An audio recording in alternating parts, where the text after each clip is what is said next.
Hello বন্ধুরা, কেমন আছেন? আশা করছি সবাই ভালো। রাত 12:03। সবাই হয়তো অপেক্ষা করছেন নতুন গল্পের জন্য, তাই আমরা আর আপনাদের অপেক্ষার সময়টাকে দীর্ঘায়িত করব না, নতুন গল্পে চলে যাব।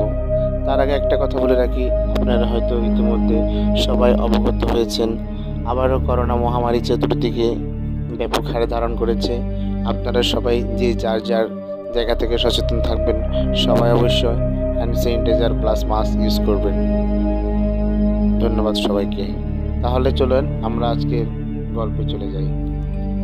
এটা 5 বছর আগের ঘটনা। ঘটনাটি ঘটেছিল আজ থেকে 5 বছর আগে। তখন আমি ক্লাস 10-এ পড়তাম। সুযোগ পেলেই ছোট বাসায় বেড়াতে যেতাম। তাই সেইবার গ্রীষ্মকালীন ছুটি পেয়ে বাসায় চলে যাই।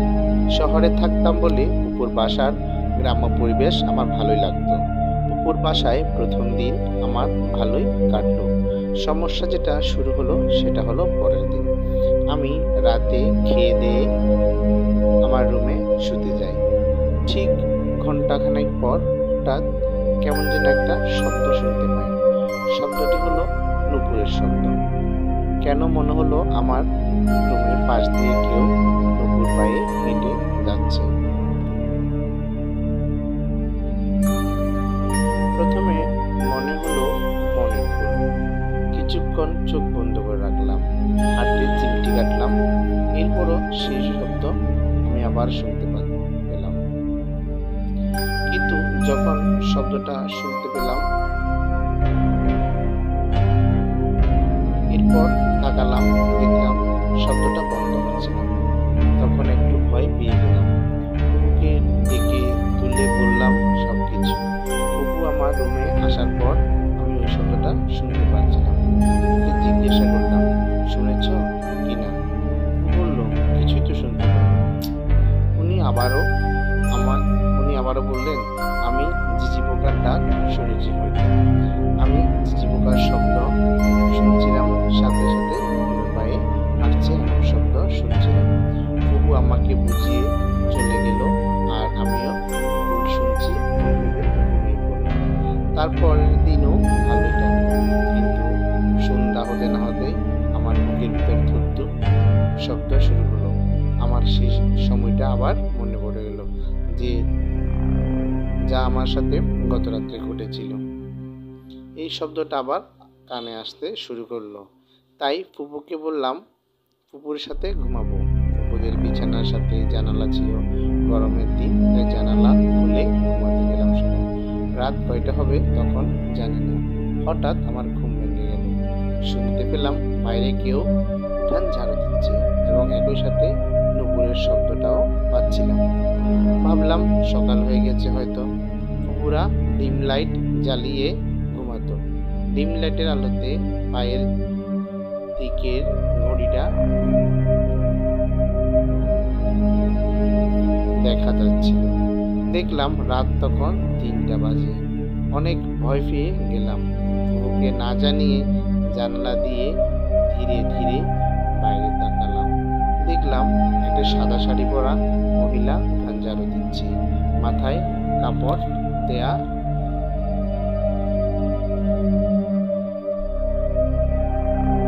ছিল, তাই মুখ দেখতে পারিনি। মহিলার পায়ে নুপুর পরা ছিল। হঠাৎ মহিলাটা আমার দিকে তাকালো। মহিলার মুখ থেকে ভয়ের একটা শীতল স্রোত বয়ে গেল আমার সারা শরীরে। মহিলার সম্পূর্ণ মুখ ঝলসানো ছিল। অক্ষি কোটরে কোনো চোখ ছিল না।